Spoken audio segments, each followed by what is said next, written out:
Boa tarde, chegando aqui um pouquinho adiantada, sexta-feira, inverninho friozinho aqui em São Paulo. Sejam muito bem-vindos.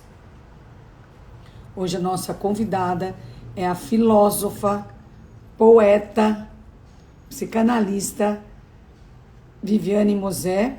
Eu estou muito animada, é um tema que eu gosto muito. Bem-vindos todos aqui, muito bem-vindos. E antes de mais nada, eu queria dizer do meu orgulho e da minha alegria de ter uma parceria com o Magalu, de ter o trabalho que a gente faz no Glamurama reconhecido. É uma coisa difícil de acontecer, então eu queria agradecer essa parceria ao Magazine Luiza, da Luiza Helena Trajano, de quem eu sou super fã. E essa semana o foco são as crianças. Então lá no Glamurama tem um monte de ideias de coisas para comprar para as crianças, já que elas estão presas em casa sem poder sair esse tempo todo. E agora eu não sei se elas estão de férias, se não estão. Tá tudo muito confuso. Então, lá no Magazine Luiza, lá no Glamurama, a gente escolheu umas coisas bem bacanas para elas. Oi, Felipe Rosa, oi, Biaidar. Vi vocês aqui. Já já a gente vai chamar Viviane Mosè. Sou muito fã dela há muito tempo. Tenho que ficar olhando aqui para ver se ela já entrou. Mosè Viviane, tá aqui.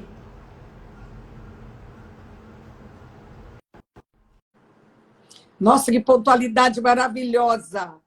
Betinha Arbeitman, bem-vinda. Só gente bacana. Oi, Viviane. Tudo bem, Joyce? Que bom estar aqui. Muito uma Não, honra, adorei. Nem me fale, eu que estou feliz, eu sou sua fã há muito, muito tempo. Eu gosto Querida. muito do seu trabalho. Obrigada. Eu gosto muito de filosofia. Eu gosto muito de poesia, eu amo. Ai, que bom. Amo psicanálise. Eu sei que você não clinica mais, é isso? Isso. Mas eu sou parceira do Glamurama tem tempo já. É, né? É, Que bom, que bom. Estou sempre muito legal. As meninas, jornalistas, uma delícia, adoro. Mas vamos lá. Vamos lá, vou te apresentar um pouquinho, tá? O Sim. seu currículo. Você nasceu em Espírito Santo? Isso, Vitória do Espírito Santo. Então você é 1964. psicóloga, psicanalista, poeta. Coisa mais linda ser poeta. Coisa mais linda. Escritora. Você estudou na Federal, né? Isso, sempre. Você se especializou em políticas públicas, elaboração e implementação. É mestre e doutora em filosofia pelo Instituto de Filosofia e Ciências Sociais da UFRJ, da Federal do Rio. Escreveu 12 livros entre poesia, filosofia e educação. 2 indicações ao Prêmio Jabuti, que é maravilhoso. E hoje você é comentarista do programa da Fátima, é isso? Isso. Que é uma boa, né? Esse elo com o mundo pop, né? Eu gosto muito de ser cabeça e ter uma ligação com o mundo pop. Sim. Acho isso muito bacana. Isso sempre me marcou muito. Bom, né? Eu acho que é daí que eu te conheço. Além de tudo, faz palestras sobre sociedade, os desafios do mundo contemporâneo e tem um canal no YouTube que eu vi seus vídeos onde você fala desses assuntos. Isso. Viviane, quais são os seus temas favoritos e por que são? Como é que você chegou nos seus temas? Como é que você elegeu? Sim. Eu mudei muito quando eu fiz 8 anos de Rádio CBN, né? Eu fazia o Liberdade de Expressão com o Chechel e Coni.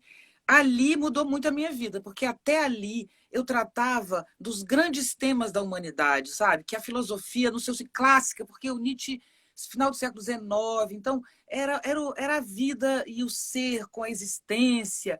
Então, coisas que eu sempre gostei muito. Mas eu tenho um espírito muito animado, muito, sabe? Eu sou muito para fora.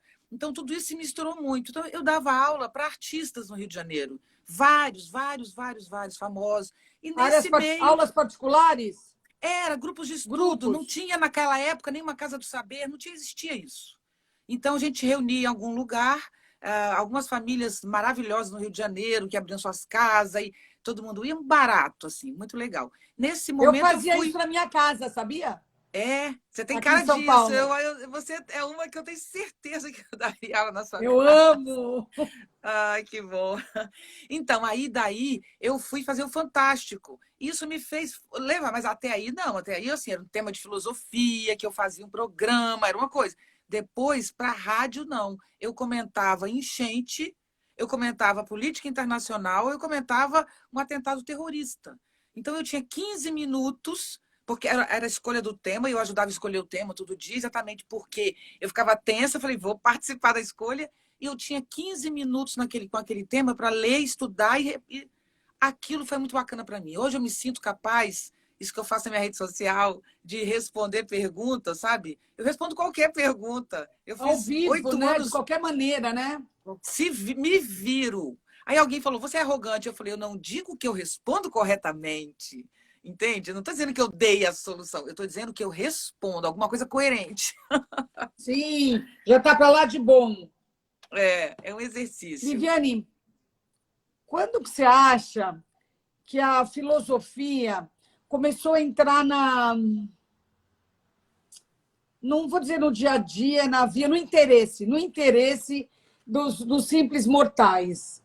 Por exemplo, tem aquele livro eu sempre cito ele porque eu acho ele muito fácil, que é o Alain de Botton. Eu acho Sim, ele ele é um muito marco. fácil, um filósofo easy, né, de entender. Sim, Eu já li muitos livros dele. O primeiro foi aquele Ensaio de Amor, que eu adorei. E tem aquele famoso que é Consolations of Philosophy. sim. Não sei se a tradução é Consolações da Filosofia, Nem mas onde lembro. ele fala que a filosofia, e ele mostra, né, pode ajudar muito a gente no dia a Sim, dia, quase uma autoajuda para os problemas mais comuns do ser humano. sim. O Quando Alain você de acha que no Botton, Brasil isso começou a pegar? então, comigo, porque o Alain de Botton fez isso fora do Brasil. O primeiro foi Alain de Botton. Eu sou chamada a Alain de Botton do Brasil. Há pouco tempo, eu participei de uma grande entrevista que eu era entrevistada porque estava ali sendo apresentado o trabalho do Alain de Botton. Porque quando Hum, eu fiz o Fantástico, ninguém fazia isso. A gente tinha um quadro sim, chamado Ser ou Não Ser. é Eu verdade. fiz 30, não, foram 26 episódios de 8 minutos que foram ao ar. Foram 26 semanas, né? Variando em 2 anos e meio, 3 anos, por aí. Viviane, foi um sucesso, não foi? Foi absoluto, Eu acho que devia absoluto. continuar. Eu Filosofia não é também. uma coisa para parar. Nossa, mas absoluto, você não tem ideia como foi. A gente recebeu homenagens no Congresso Nacional, no que a gente fez sobre ética. Nossa audiência subia muito na hora. Eu ouvi coisas lindas do tipo: minha filha disse que eu não entendo nada porque eu fui só alfabetizada e eu entendo o que a senhora fala. Às vezes ela não entende e eu explico para ela, porque era para essa Maravilha. mulher que eu queria falar. E ela entendia perfeitamente. A gente fazia uma coisa popular. A nossa audiência subia. Mas, enfim, era um momento difícil para a televisão também, né? Porque essa coisa da audiência, internet, então é muito tenso. Eu entendo que não é fácil para ninguém. Então, nem não é uma crítica. E os episódios eram Sim. enormes e davam trabalho, era um mês para fazer um de 10 minutos. Eu tinha um filho pequeno, então, no fundo, eu gostei, sabe? Porque é muito Sim. desgastante. Sim, Atualmente, o que eu faço é viajar para o Brasil inteiro fazendo palestras. É bem interessante. e Então, eu sempre vou ao sobre vivo. filosofia, ética, o que você fala nessas Olha, palestras? eu tenho dois mundos bem marcantes hoje, né? Profissionalmente falando. Financeiramente, meu sustento. São palestras para a educação, porque eu falo, meu tema principal, né, que você estava até perguntando isso no início, é que eu falo já tem uns 10 anos, em 2012, na verdade, 8 anos, eu lancei um livro chamado A Escola e os Desafios Contemporâneos. Esses desafios são os mesmos, inclusive agora na pandemia. Eles já estavam lá, sabe? Essa provocação, enfim, é um longo tema. E essa ideia de desafios contemporâneos, eu lancei há pouco um outro que chama Nietzsche Hoje, sobre os desafios do mundo contemporâneo. Então, meu tema há 10 anos é mundo contemporâneo. É o desafio da escola diante das novas mídias, e trabalho, além da educação, com o mundo corporativo. Então, eu trabalho muito com grandes empresas. Eu sou professora convidada da Fundação Dom Cabral. Então, eu trabalho falando Maravilhosa. maravilhosa. Há 15 anos eu trabalho com eles como convidada. Então, eu falo sobre gestão em rede, sociedade em rede, novas lideranças, o que é ser líder numa sociedade horizontalizada. Esse é o meu tema. Amo. Então é tenso, né? Porque falar de mundo contemporâneo atualmente é o mesmo que O sofrer. que é ser líder hoje, Viviane? É não achar, porque assim, o modelo piramidal caiu, sabe? Aquele que o chefe está em cima. Hoje é horizontal. Não quer dizer que não tenha hierarquia. Claro que tem. Totalmente tem hierarquia, mas ela é horizontal. Ou seja, dependendo do O que desafio, quer dizer hierarquia horizontal? quer dizer que ainda tem quem manda e obedece. Mas todo mundo tem que se encontrar. Porque se quem é liderado não encontra o líder perde, porque hoje em dia o mundo é cheio de muitos desafios. Então, o líder tem que ouvir, ouvir, ouvir, ouvir. Entende? Antigamente, não. Você estava 10 anos na empresa, você sabia tudo da empresa. Ela não mudava. Hoje, se a empresa não mudar, ela morre. Então, hoje, quem guia são os jovens, mas eles não necessariamente estão numa hierarquia superior. E não só necessariamente jovens. Tem muitas pessoas velhas, estou falando de velhas, entre aspas, né? Mas assim, com 70 anos de idade, que trabalha com jovens muito bem. Não é a Sim. idade, é espírito inovador, né? E Então, a enfim, complementação, né, da experiência com a inovação. exatamente, enfim, esses líderes, eles têm que ouvir, ouvir, ouvir e saber articular o que ouve. Quem trabalha com quem faz o que, ele tem que ter uma super esperteza e percepção. Mas isso exige um raciocínio complexo. Não é bem ou mal, esse é bom, esse é ruim. Não. Ele é bom em quê, ele é ruim em quê, como encaixa quem. Então, uma pessoa é vista como uma pluralidade, Uhum, não uma unidade. Ah, esse cara não é bom. Oh, isso é muito relativo hoje. claro. Você fala nos seus vídeos uma coisa sobre o homem bom, o homem inteligente. O que é o homem bom e o que é o homem inteligente? Na verdade, eu não falo muito sobre bom, assim, porque o Nietzsche, que é o filósofo que eu uso mais, ele não trabalha com bom e mal. Ele tem um livro, inclusive, que se chama Para Além do Bem e do Mal. Então, o que eu trabalho mesmo é o conflito como não a linha, mas a pluralidade que está em nossos pés. Por exemplo, eu não trabalho com a ideia de unidade em nenhum momento. Por exemplo, o eu, que é uma coisa que eu estou gravando agora para a rede social. O que é o eu? Eu penso que meu eu é uma unidade. E não é. Em mim tem um campo de força, você sabe muito bem, porque a partir de uma certa idade a gente aprende. Eu tenho 56, eu vou fazer 57. Então, não é um eu sou uma guerra. E aos poucos, a guerra que eu sou, quando eu sou adolescente, a guerra é infernal. Mas eu com 56, a minha guerra está uma beleza, pelo menos comigo mesma. Entende? Meu problema hoje é o mundo. Mas comigo eu já vou. Não que eu tenha me resolvido, porque isso não se resolve. Você se compreende, entende? Então, quem sou eu? Um campo de forças. O que é a vontade? Um campo. O que é o poder no mundo hoje? Já foram os americanos. Lembra disso na pirâmide que era o americano? Hoje, os americanos estão com uma queda de mais de 30% no PIB. E a China, que já estava na cola dele, está muito bem porque saiu de outra situação. Então, o que vai Sim. ser depois da pandemia? É um campo. Não é a China que manda, nem ninguém manda. Hoje existe um campo, porque os americanos têm muito poder, mas nem tanto. Aí você tem, por exemplo, a Coreia do Norte, que não tem tanto dinheiro e poder, mas tem um maluco, e o maluco no campo de forças é alguém que pode desestabilizar tudo.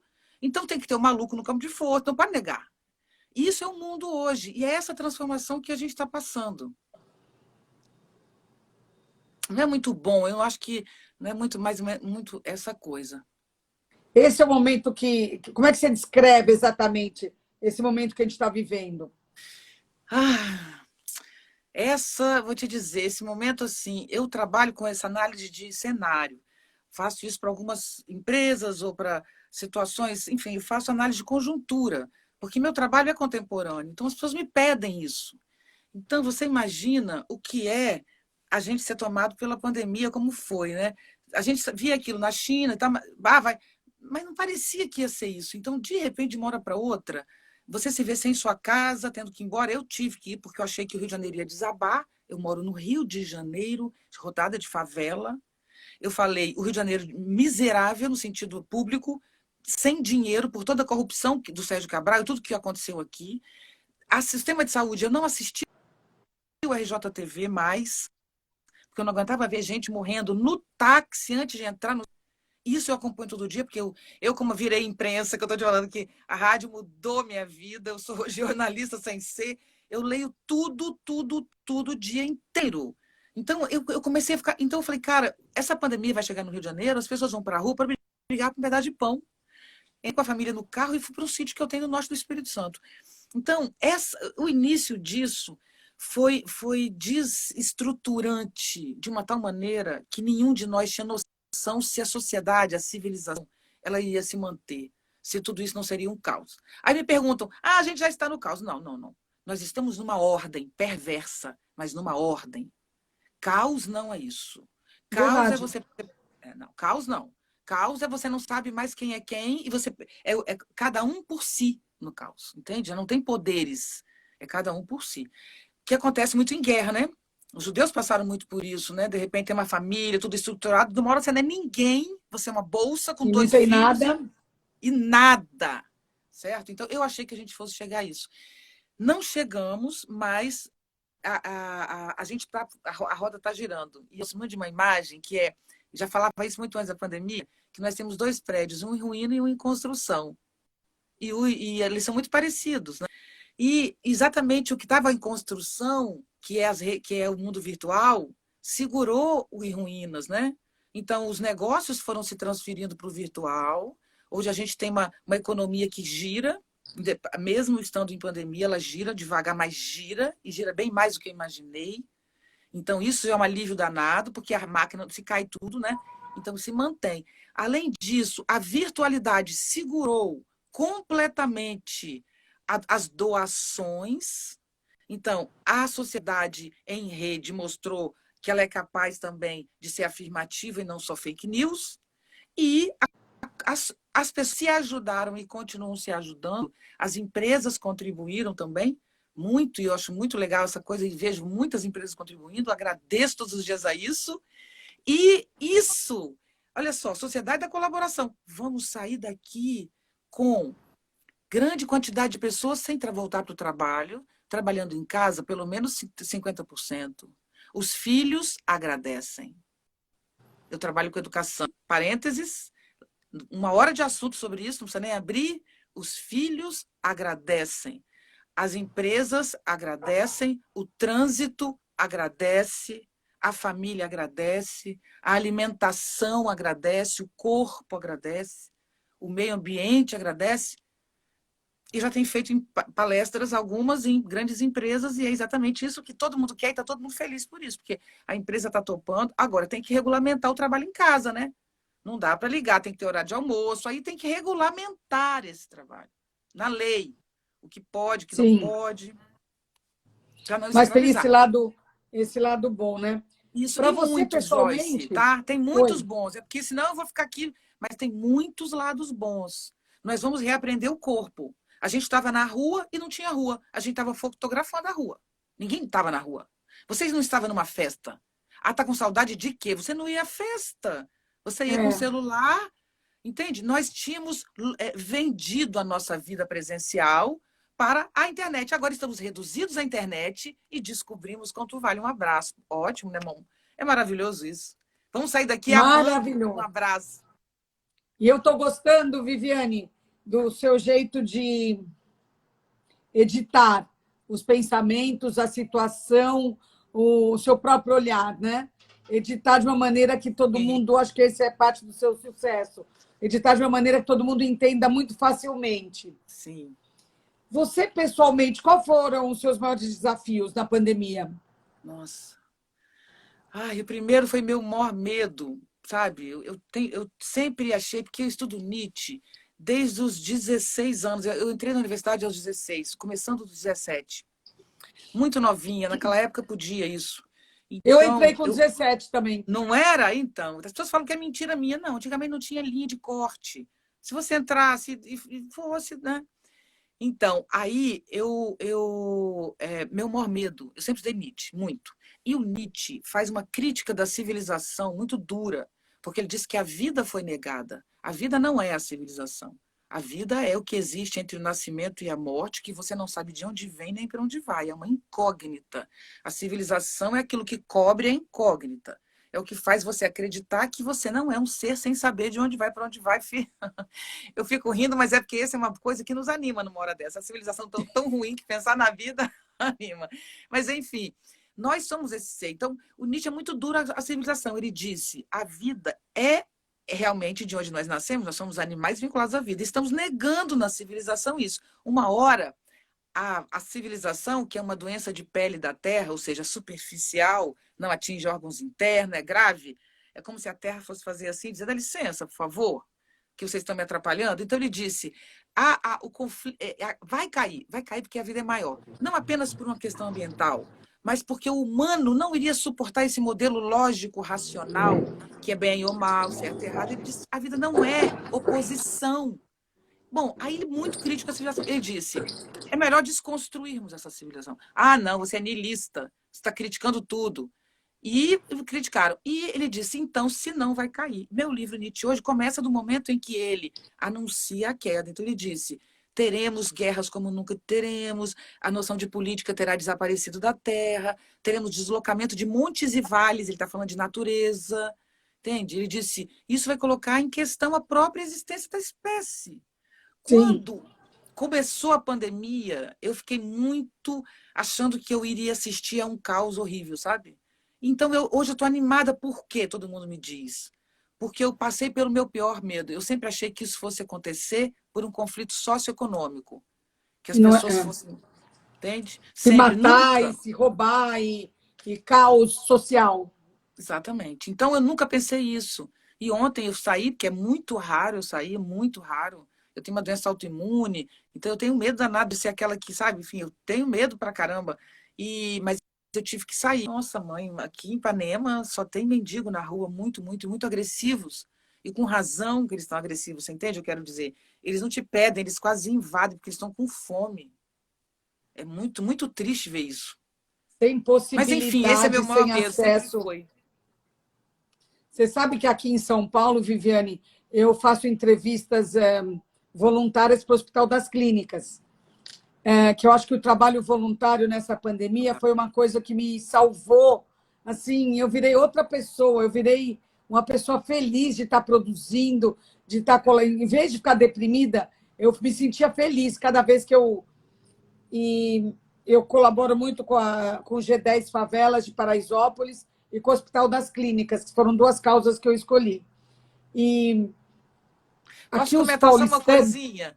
Que eu quero comentar, só que você falou uma coisa tão bonita. É que isso te vincula ao mundo. Você não fica isolado. Então, durante a dor, o sofrimento, a gente tem essa coisa linda que se chama solidariedade. Aquece o coração. Faz muito bem, Muito, né? muito. Foi o que me salvou desde o começo. Foi a minha sorte, que desde o comecinho do isolamento, eu percebi que cada vez que eu ajudava alguém, eu ficava feliz. Eu falei, é isso que eu vou fazer.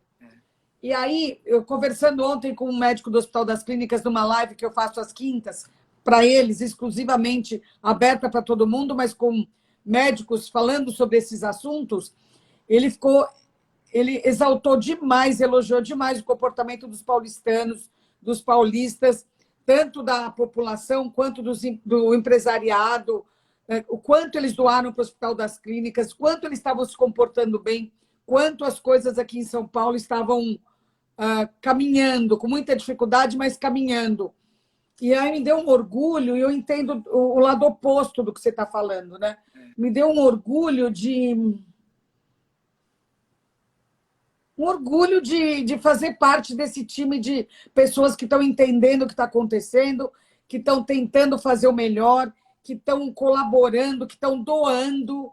Nossa, eu fiquei muito, muito feliz. E E eu você queria deve ter também sentido. falar. Você Pode deve ter falar. sentido também como nós não somos horríveis, porque o que predomina nessa hora é o discurso de que o mundo vai acabar porque somos horríveis. Não, nós somos horríveis quem? A humanidade, eu digo qual? Você está falando de quem? Dos médicos que estão morrendo para salvar pessoas? Entende? Então, quem é essa humanidade? Eu não quero nem citar a humanidade horrível, não precisa, né? A gente já sabe muito bem quem é. Qual Sim, é o tamanho dela, a dimensão. Mas não sim. podemos dizer que todo mundo é, não. Então você teve você agora deu uma notícia ótima, sabe? Olha que bonito isso. No meio Lindo. disso, o paulistano está merecendo parabéns. Parabéns, sabe? Parabéns, é isso aí. Eu vou falar um minuto com as pessoas que estão pedindo para eu desligar os comentários. É que live é uma coisa democrática, entendeu? Sim, Todo mundo que quiser se pronunciar tem o direito. Então, eu claro. não posso tirar os comentários, porque isso aqui não é uma entrevista, isso aqui é uma coisa comunitária, Sim, democrática, onde todos que estão aqui têm o direito de se posicionar, de se colocar, de perguntar. Então, por claro. isso que eu não tiro os comentários, tá? Obrigada, Viviane. Deixa eu te falar uma outra coisa. Você falou muito de Nietzsche, né? Uma vez eu pedi para o meu professor dar uma aula de Platão. Sim. Eu achei a coisa mais difícil do mundo. Eu achei tão complicado. É, mas não é não. É porque é o jeito de falar. Entende? De ensinar. Eu estou dizendo que o seu professor não fosse bom, é que tem modos e modos de abordar. Entende? Então, assim, eu tive uma sorte, a minha vida é de sorte, sabe? Eu tenho sorte. Eu estou na hora certa, no lugar certo, e acontece. Quando eu terminei o doutorado, eu queria muito trabalhar no Rio, porque eu ainda tinha consultório como psicanalista em Vitória. Então, eu ia uma vez por semana. No final, eu ia uma vez cada 15 dias. E eu me sustentava bem, eu tinha uma vida boa, dentro do meu padrão na época, estava muito bem. Mas eu queria muito ficar no Rio. E eu consegui um trabalho numa universidade, que eu não vou dizer o nome para não fazer propaganda, mas ela me contratou bem, porque eu tinha doutorado recém-feito. Eu tinha acabado de sair do doutorado com um discurso chiquérrimo, elaboradíssimo, e onde eu fui parar numa universidade extremamente popular, de periferia, onde os alunos faziam durante o dia, trabalhavam para dar aula, para ter aula à noite. Eu ajudei, paguei alguns lanche, passando mal no intervalo, porque não tinha comida. Eu, ao invés de ir embora e achar que aquilo não era meu lugar, eu falei, é aqui eu quero ficar. E eu comecei a dar para aquelas pessoas a maior dignidade. Aquilo foi um amor profundo, aquilo foi uma das coisas mais felizes. Amo meus alunos, eles me ensinaram a atingi-los. Eles é que me ensinaram. Eu agradeço a eles, porque eu queria que eles me entendessem. Eles me amavam. Eu dava aula para fisioterapia, de filosofia, e eles me chamavam para ser o homenageado para mim, da turma, sabe? Eu falei, gente, não é da área de saúde, era da filosofia, porque a gente se amava, sabe? Aí, dali é que eu fui chamada para o Fantástico. Então, assim, eu aprendi, eu sei falar fácil. Eu estudo um cara como Jorge Bataille, por exemplo, fiz um vídeo falando dele, eu recebo homenagem dos franceses, que falam assim, ele é difícil. Eu passei 20 anos lendo ele. 20 anos lendo ele. Entende? Até chegar um ponto de falar, olha, é isso que ele quer falar. Aí eu já vou para as pessoas entregando o ouro. Traduzido, né? Exatamente. Decodificado. Mas eu amo ser professora, sabe? A alegria de sentir que as pessoas estão aprendendo. Ah, isso é um prazer que eu tenho certeza que todos os professores que estão me ouvindo sabem disso. Eu trabalho muito com eles, sabe? Aí a gente tem um orgulho com isso. É muito feliz ser professor. Que bonito tudo isso. Viviane, você é daquelas que defendem que a gente vai sair diferente dessa pandemia melhor ou você acha que a gente vai sair igual? Não, igual é impossível. É impossível, por causa do isolamento e das mortes, por duas coisas. As mortes, por mais que algumas pessoas normatizem, é assim mesmo, está normal, né? Algumas neguem, morre mesmo e tal. Mas Por mais, 80.000 pessoas nunca morreram, né? eu sei, mas você sabe que tem gente que nega. Uma parte, infelizmente, de pessoas, eu sei que entra na minha rede social, coisas que eu ouço, né? E que nega. Agora, mesmo quem nega está sendo atingido por essas mortes. Quem nega está em negação. Mas nós somos humanos, não existe mais de 80.000 mortos e a gente achar normal, mesmo quem finge que é normal. Isso nos atinge de muitos modos, não apenas na nossa razão, na nossa lógica. Isso atinge no corpo, na sensação, na percepção. Nosso corpo, eu tenho um poeminha que diz assim, muito curtinho, né, que fala assim: pessoas são tijolos sem argamassa, que se equilibram em harmonia duvidosa. Como o tijolo é pesado, você até fica ali achando que você. Agora, se der um vento muito forte, sabe? Então, nós somos muito frágeis. Mesmo que aqui eu diga para você, sabe? Não. Então, essas coisas nos atravessam. Isso é grave. Outra coisa que é grave: estar isolado, estar em casa, estar obrigado à família, porque a família não se relacionava. As pessoas se tratam assim, os pais para os filhos. Já fez o dever? Eu estou falando do que eu ouço dos meninos, eu faço palestra para adolescente. Os generais. E acha que amor é isso. Então, os pais. Fez o dever? Tomou, escovou os dentes? Tomou banho? E só. E só. Porque fora isso, os pais estão na rede social. Porque nós somos dominados pela rede social, entende?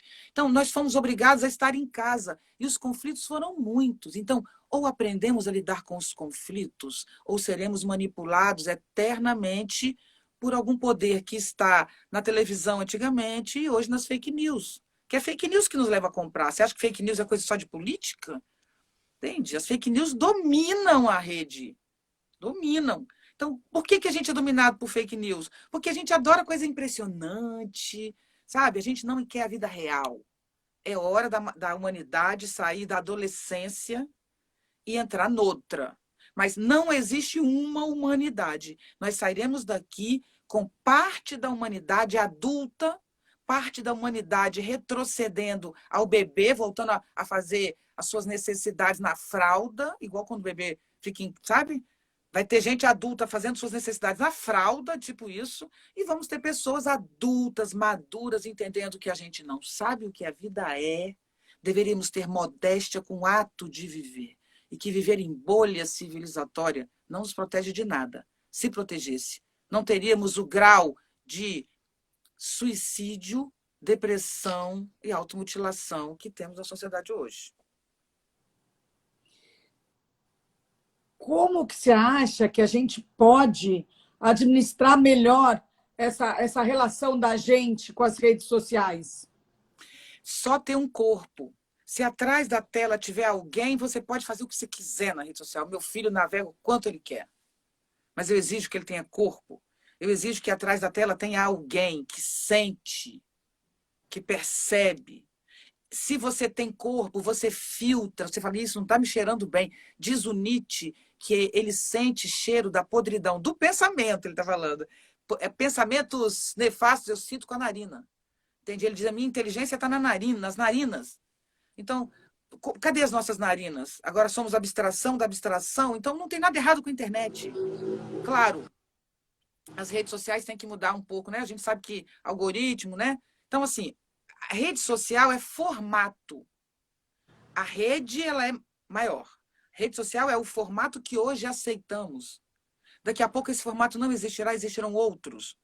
Entende? Isso é outra coisa. E vai crescer e vai ampliar. Mas nós temos que entender que a nossa relação com esse mundo virtual não pode nos fazer ir morar no mundo virtual. Nós moramos na vida presencial. Aí as redes vão nos ajudar a fazer gestão pública, a trabalhar de casa, a sair todo dia para poder passear com os filhos, porque o trânsito está fácil. Entende? A gente tem que inverter a lógica da coisa. Então, não precisa sair tanto. Agora, quando você sair, repara, não joga lixo no chão. Olha para as pessoas, percebe, torne a rua um lugar alegre, sabe? Fique em casa quando estiver mal, vá para a rua trocar coisa que presta, vamos tornar a rua um lugar bom para as crianças, entende? Então, a gente tem que ter maturidade, esse é o momento que eu acho que a gente está passando. Temos que aproveitar, né? Mudança de valores. Viviane, o que você fala que é solidão vigorosa? Então, Solidão Vigorosa é o título que eu dei a um vídeo, porque eu queria falar de solidão e não queria que as pessoas ficassem dizendo, mas isso, tal. Eu falei, não, a solidão é uma coisa, é interessante para vocês todos pensarem, sabe, que estão ouvindo a gente. Pensa com o coração. Eu não estou falando isso como se eu fosse uma filósofa sábia ensinando, não. Eu estou falando dos conflitos que eu vivo, entende? Da gente, de nós, né? Eu já passei muito isso por isso eu fiz filosofia e psicologia. Eu sofri muito com isso. Eu escrevo poemas desde que eu existo, não sabia nem escrever, já sabia escrever poema na cabeça, nem era alfabetizada. Eu tenho uma sensibilidade grande, isso me dói. Então, eu tive que passar por isso que eu estou contando agora. Eu passei muito por isso. Minha vida teve em questão em alguns momentos. Então, nós nascemos e nós não estamos em continuidade com nossos pais. Porque o pai vem de um lado, a mãe vem do outro, e são infinitos não, mas muitas possibilidades na troca genética e de comportamento e de hábito. Então, os filhos são sempre outros seres. Então, você não está em continuidade. Os seus pais, eles te aconchegam, e a coisa mais linda do mundo é pai e mãe, sabe? E tem que preservar pai e mãe. Pai e mãe também saber ser pai e mãe com filho. Não é só o filho preservar, mas a mãe, né, pai? Cuidar dos seus filhos. Essa relação é linda, porque ela é íntima, sabe? Ela é íntima, não há nada mais próximo. Então, essa relação é muito próxima, mas quando você chega na adolescência, você vê, você não está em continuidade. Você começa a rejeitar, e o pai tem que entender que ele não está te rejeitando, ele só está criando um caminho próprio. Então, ele é outra pessoa. Então, a sair da casca do ovo, da família, que você sai na adolescência, é descobrir que você é sozinho. Nós somos seres sozinhos. Se você tiver um filho, o seu filho não está em continuidade com você. Quando você ama alguém, o seu amor não está em continuidade com você. O seu amor é alguém que, por ser também sozinho, precisa do outro.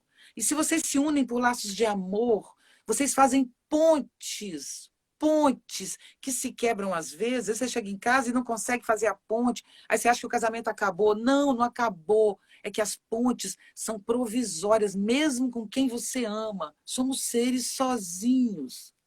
Isso é que a gente tem que entender. Quando a gente Nascemos e entende isso. morremos sozinhos, né?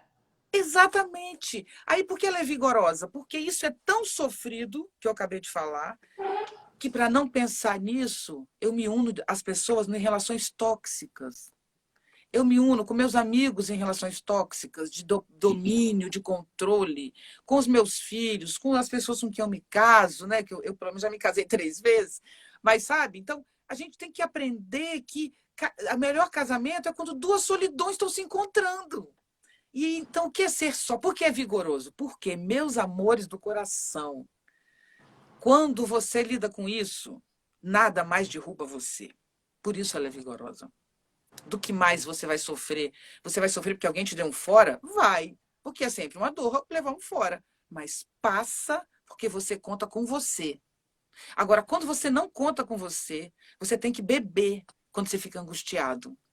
Porque não tem ninguém com você. Entende? Você tem que se drogar, você tem que comer, você tem que comprar qualquer coisa para não conviver com esse ser ali que é.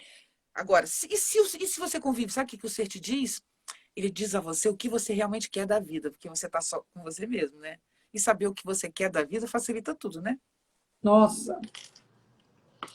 Viviane, você não sentiu falta de parar de analisar? Não, vou te dizer porque eu ia dizer que sim, mas era quase uma resposta fofa. Mas não senti não, porque para mim, quando eu fui ficando mais madura, mais velha, né? Quando eu fiz 30 anos, Joyce, eu achei que eu estava velha. Entrei em crise, menina. Eu achei que eu não estava acabando, que eu estava velha. Mudei até as roupas. Eu falei, isso não é roupa de jovem, eu não sou mais jovem. Quando eu fiz 40, eu fiquei novinha de volta, mas novinha. Eu fui mãe aos 40, fiquei jovem, animada por tudo, porque eu falei, ridículo essa coisa.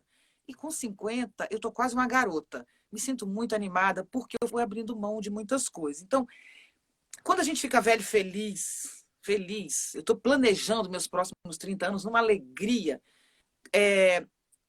a gente não suporta muita coisa. Então, eu não poderia mais atender as pessoas, eu já estava nesse ponto. A vontade era de dizer assim, como assim? Como você faz isso? E principalmente, gente, me ouçam com o coração, eu estou falando de, assim, muito honestamente, o que mais me incomodou era a relação dos pais com seus filhos adolescentes. E era a relação das famílias com os filhos, sabe? Nos últimos 10 anos de atendimento, não foi nos últimos 2 ou 1, não. Nos últimos 15, sabe? Era cada vez mais os filhos muito abandonados. Os filhos estão muito abandonados. A gente tem que criar uma rede para esses filhos. Não é a mãe voltar para casa, de jeito nenhum. Mas tem que criar uma rede, sabe? Móvel, entre mães, com as pessoas que trabalham em casa, que não são mais apenas uma doméstica, mas uma educadora. Eu fiz isso com a minha moça que trabalha na minha casa. Eu ajudei ela a comprar uma casa. E falei para ela, você não é mais a moça da minha casa que trabalha aqui. Você é a educadora do meu filho. Entende? E a gente... Eu não sou amiguinha dela, não. Não sou amiguinha dela, mas ela tá passando um aperto, ela fala e eu atendo na hora, porque eu sei que é sério. E Claro. ela me atende.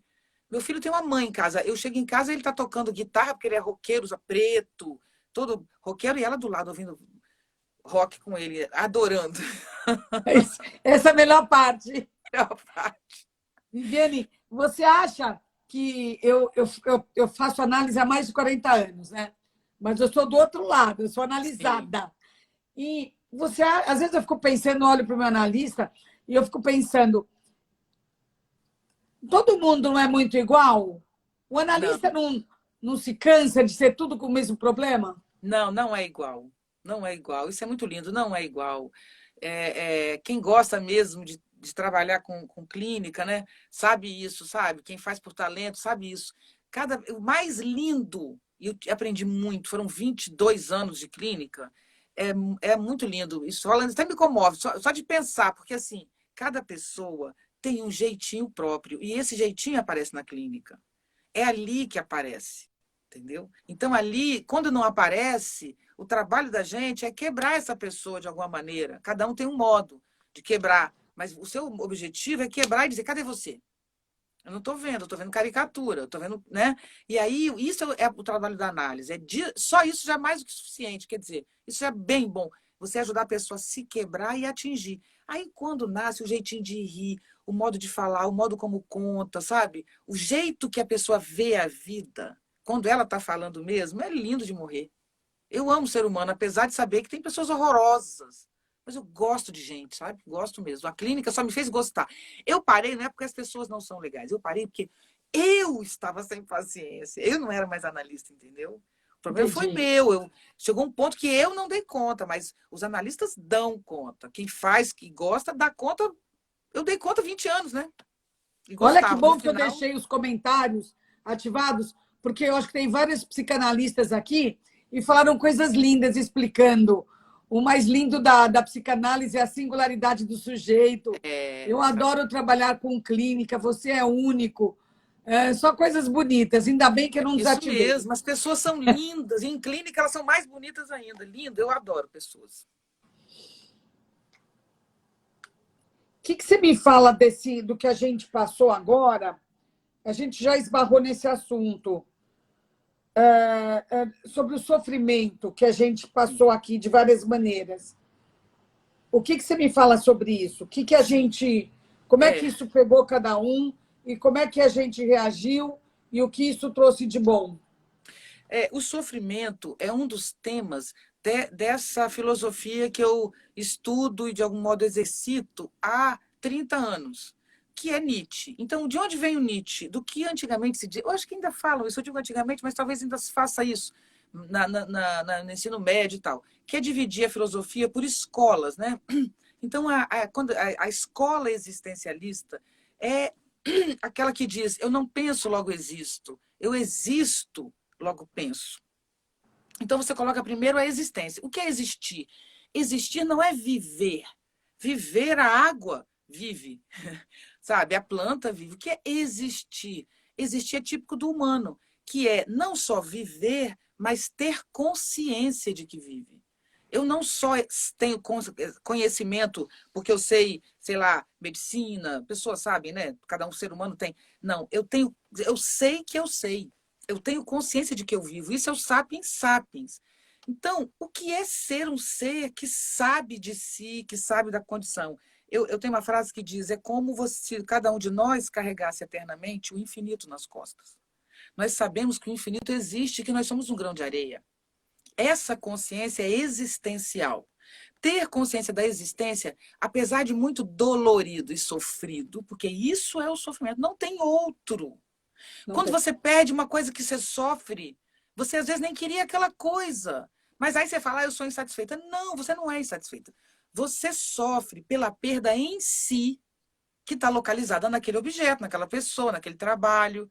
Você está sofrendo pelo fato de haver perdas, da vida ser perdas. Você está sofrendo porque você um dia vai morrer. Isso é muito dolorido. E as pessoas que você ama podem morrer. Isso é existência. Então, o que é sofrer? É isto. É o trágico. Só que nós criamos o drama. O drama é: eu finjo que nada disso existe e sofro porque o meu cabelo é crespo. Sofro porque eu ganhei uns quilos. Sofro porque. É, entendeu? Enfim, não me tornei famosa. Né? Tem gente que fala assim: queria ter sido e não conseguiu. Então, quem disse que quem está famoso é melhor do que quem não está, sabe? Enfim, essa não, né?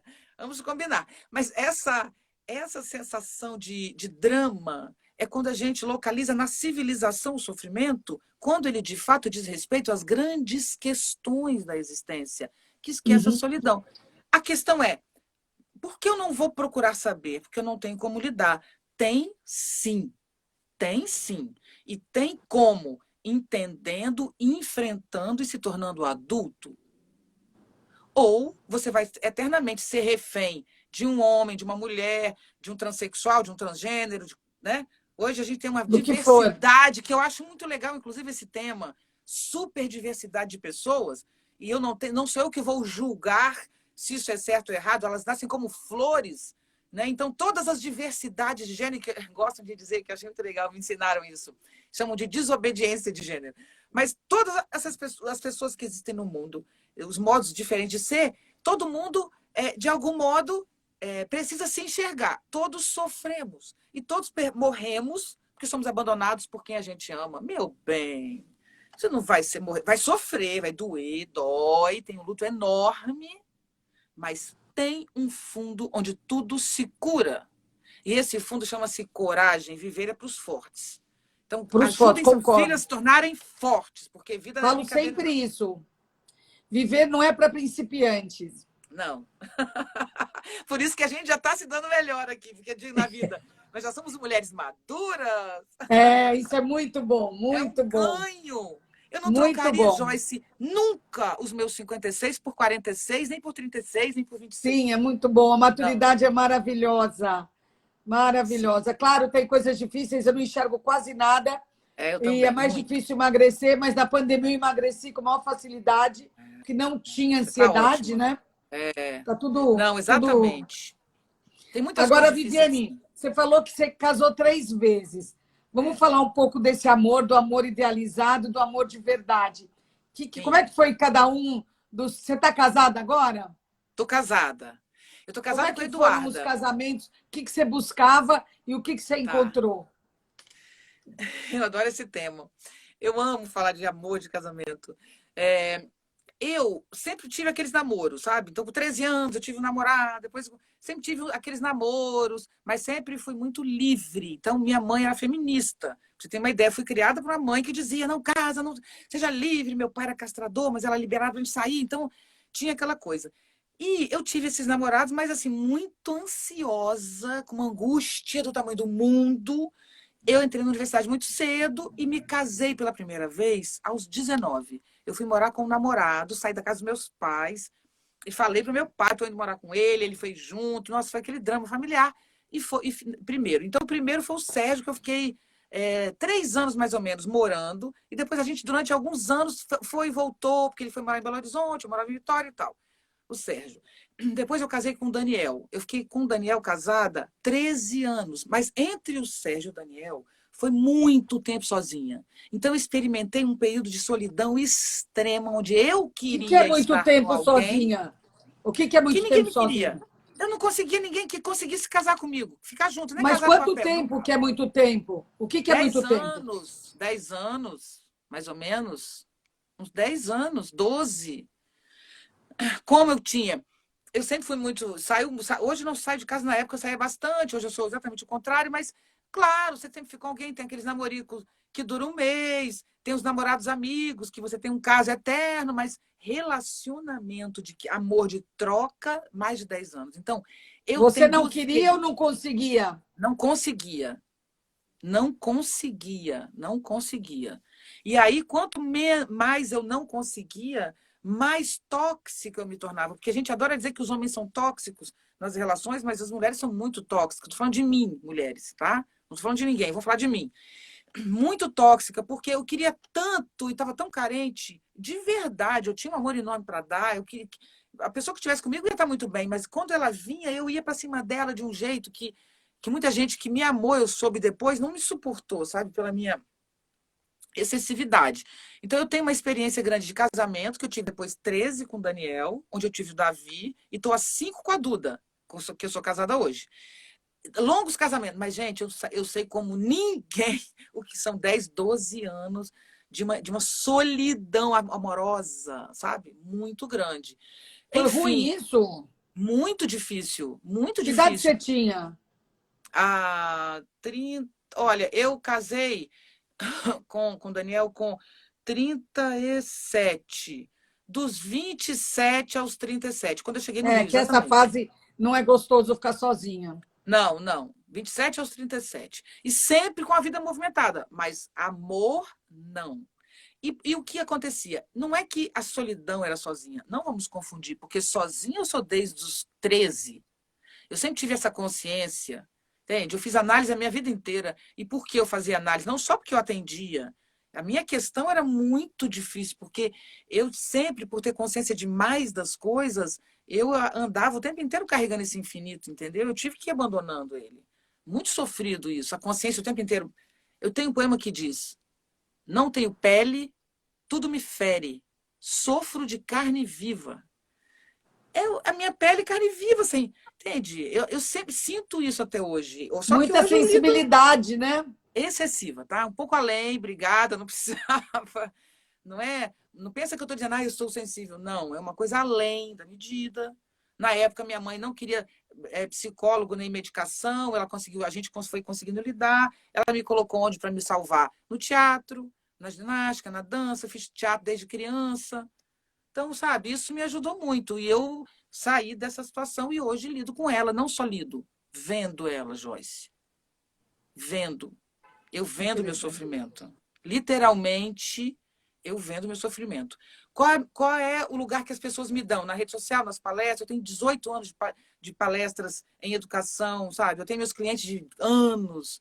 Eu tenho meu mundo muito estabelecido, porque todo mundo trabalha comigo, volta. E qual é a minha vantagem? Que sempre eu tenho essa clientela muito firme, né? É que eu falo da vida de mim. Eu não estou ali ensinando ninguém, entendeu? Eu estou sempre contando uma coisa que eu participo. Eu sou meu. Tem uma frase do Nietzsche que diz assim: faça da sua vida a obra de arte. Tome sua vida nas mãos e faça dela uma obra de arte. E foi isso que eu tentei fazer, entende? Com muita dificuldade, muito sofrimento, mas eu sou muito honesta. E eu acho que é isso. Sofro até hoje muito. Te falei que. O que vocês acham do meu cabelo, por exemplo? Por que eu cortei meu cabelo, que está aqui, que você não está entendendo, que tem Eu aqui, tô onde achando eu um cheguei? charme. Mas sabe que eu cortei sozinha na pandemia, em angústia. Eu cheguei a ficar careca.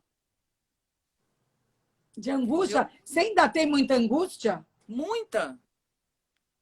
Só que eu lido com ela, eu sei quem ela é, eu não preciso medicá-la. Aí eu acordo, entende? Fico, ou se é de dia. Às Você vezes eu faz sinto assim? muita sensação aqui presa, no braço, no Eu sempre peito. faço assim, ó. Dou uma batidinha com a ponta dos dedos, só para ir soltando aqui. Aqui, né? Não, eu sinto muita coisa. Mas eu agora, o que eu consigo tentar, o que eu aprendi a fazer, eu aprendi que eu posso, nessa hora, escrever poemas. Entende? Então, assim, eu tento elaborar isso de alguma maneira, mas sou velha, eu passei a vida inteira cuidando disso. Então, assim, eu digo sempre para as pessoas, não, ela consegue ou não. Você acha que eu consegui isso assim? Como? Eu fiz um milagre? Não tem milagre, né? Trabalho, Trabalho. dedicação. Entendeu? Então, isso é o novo mundo pós-pandemia. Vamos crescer, amadurecer, parar de achar que vai aparecer alguém que vai salvar a sua vida, um amor da sua vida vai te salvar. Não. O amor, quando chega, começa o seu problema, como lidar com o amor, né? Então, então não adianta dizer, o amor vai salvar minha vida, porque não vai. Um presidente não vai salvar a sua vida, não tem Messias para salvar a sua vida. Não tem, não tem, não tem. Não tem, sabe, o emprego perfeito, não tem o filho perfeito, o seu filho, ele é o seu filho. E ele é quem ele é, entendeu? Então ele não é, não adianta moldá-lo, sabe? Então abrir mão dessa tentativa de moldar os outros, moldar os maridos. Mulher adora moldar os maridos, os amores. Homem não é muito assim, não, mas o feminino não, é pegar e ajeitar, lixar o cara todo, a mulher, seja lá quem É, for. mulher é mãe desde que nasce, né? Desde que nasce, mulher já quer brincar É de mamãe, verdade. né? É verdade. Eu tô assim também, por isso que eu tô falando. Eu amo ser mãe. Pena que eu fui mãe aos 40, senão eu tinha tido uns 4, porque eu amo filho. Amo ser mãe. Seu filho ainda Amo. mora com você? Agarradíssimo aqui comigo, colado. o que mais você me perguntou medo na pandemia, eu falei um que era o desabamento da sociedade, mas meu maior pânico real era o Davi. Eu falei, a vida dele não começou. Ele vai deprimir, o que vai acontecer com ele, sabe? E a gente tem, então eu tô colada nele. A Eduarda, que eu sou casada, moramos os três, eu, Eduardo e Davi. Eduardo tem 2 filhos também. Nesse momento ela está com eles, a gente reveza, tem várias casas, né? Sim. Mas ela ficou até. Ela falou, nossa, mas você está super protegendo ele. Eu falei, não. Agora na pandemia eu não estou super protegendo. Eu sou uma leoa, entendeu? E controlando tudo assim. E outra coisa, eu não estava alegre, mas eu ficava para animá-lo, porque eu posso dar conta disso, mas não quem tem 16 anos, e ele é super consciente. Lê tudo, informação qualificada, sabe? Então ele sabe o risco que a gente está passando, né? Muito Então, interessante. eu colo nele, colo mesmo. O que você fala sobre arte nas suas palestras? Qual é a sua. Para que serve a arte, Viviane? A arte, assim, eu trabalho, como eu estava te falando, com um pensamento existencialista. Eu não gosto desse nome, eu estou falando isso só para as pessoas acharem as referências, sabe? Mas essa coisa existencial é entender que uma coisa é a civilização, outra é a vida. A civilização é o que fizemos com a vida, né? O que os humanos fizeram para nos proteger e tal. Então, eu não vou no tema da civilização. Eu sou absolutamente militante contra a desigualdade social. Então, se tem uma militância no mundo, é contra a desigualdade social. Trabalho mesmo com periferia, sabe? Um dia eu venho aqui te contar de novo sobre isso, sabe? Uma pequena editora de Vamos jovens conversar que eu poetas. gosto muito. Trabalho mesmo, há muitos anos, assim que eu conheci a Eduarda, né, nas favelas do Rio, ela também fazia o mesmo trabalho, ela dirigiu o PP Social, e aí eu conheci ela assim. Então, enfim, tenho esse trabalho. Mas não é isso que é o meu foco na vida. Meu foco é a vida, é a minha passagem no mundo. É isso que me interessa. Então, eu trabalho com as grandes questões da humanidade. Exemplo, Joyce, se você me fizer uma mágoa muito grande, grave, eu tenho direito de revidar. Mas eu posso não te revidar, não me igualando a você. Porque se você me maltratou e eu te maltrato de volta, eu estou fazendo a mesma coisa. Então, Sim, o mesmo erro. eu posso ter um alvo mais grandioso para mim. Ah, para que se depois você vai morrer? Isso não é para mostrar para os outros. Seria eu abrir mão dos pequenos conflitos, me tornar alguém maior. Tendo em vista esse alvo, aí eu penso o seguinte, estudando os filósofos clássicos, né? Kant, por exemplo. Deixa eu dar um golinho aqui, estou com um pigarro para variar, meu clássico. É falta de respirar e beber água, de tanto que eu falo. Você já viu que sai uma... Acho ótimo. Voltando, onde estávamos? Na arte. Não, então, as grandes questões, né? Se eu estou ligada às grandes questões, eu estudo Nietzsche há muitos anos. E de onde vem o Nietzsche? O Nietzsche vem, porque o Nietzsche é um crítico da filosofia grave, da ciência, da sociedade, porque ele diz que toda civilização nega a vida e tem que ter outro modelo. Mas antes de Nietzsche é o Kant, um grande filósofo, Immanuel Kant, um grande filósofo alemão. E ele diz o seguinte: todo mundo na época moderna, pré-moderna, a modernidade começa com Kant.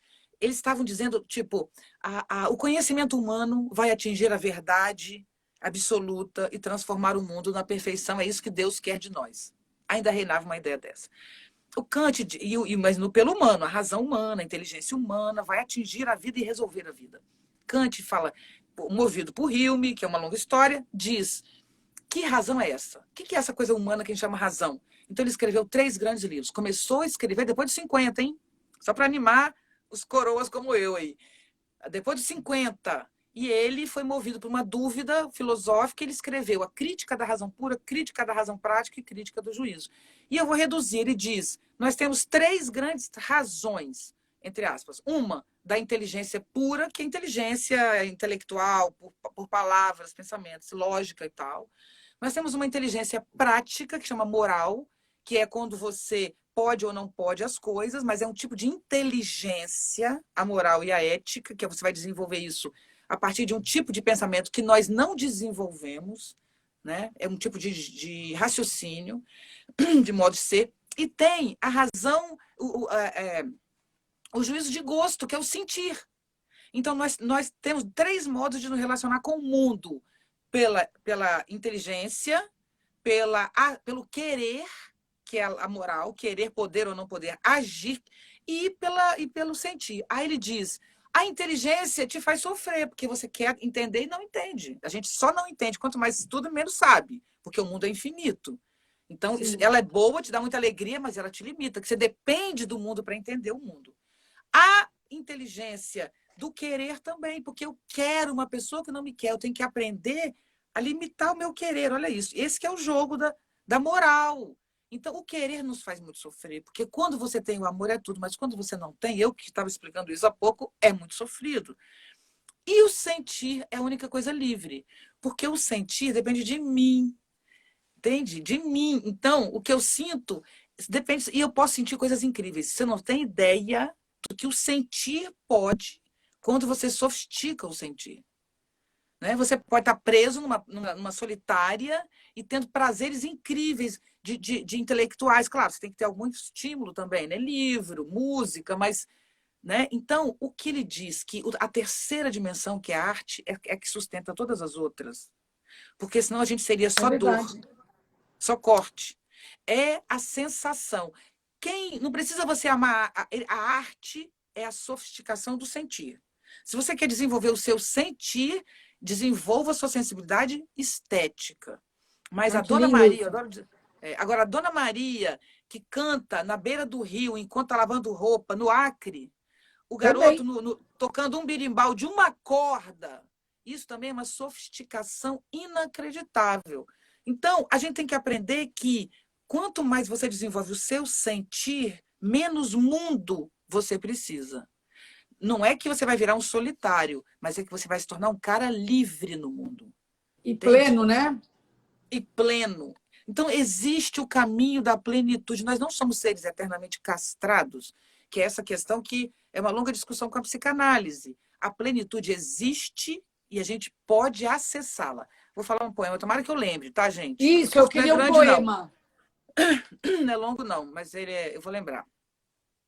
Há um lugar onde chegar. Um estado, uma postura, onde tudo se completa. Há, sim, um lugar, uma alegria, onde não há mais letra, tudo são mãos que se dão e não birra. Há um ponto de fusão, onde tudo se abraça e não há mais frio na alma, apenas o calor do sagrado e do amor a aderir o que separa. Nossa, que lindo! Viviane, muito obrigada! Olha, até eu acho bonito. Maravilhoso, você realmente é uma mulher muito especial. Eu fico orgulhosa de fazer parte da mesma facção que você, tá? Sim! Também sou uma mulher e tenho orgulho de ter você no mesmo universo. Por isso que o Glamurama por isso que o Glamurama gosta de mim. Muito obrigada. Entrevistas, você já me deu muito espaço. Muito espaço. Vou dar mais. A nossa próxima live a gente vai falar do social, tá? Trabalho social. Ótimo, muito prazer. Vou gostar muito. Ativista mesmo, de campo. Vamos juntas, tá? Sim. Um beijão para você, parabéns por tudo. Queridos todos, um beijo. Até a próxima. Até a próxima. Tchau. Nossa, que maravilhoso. Oi, Wagner, Luciano, vi que você entrou agora. Que conversa maravilhosa com Viviane Mosé.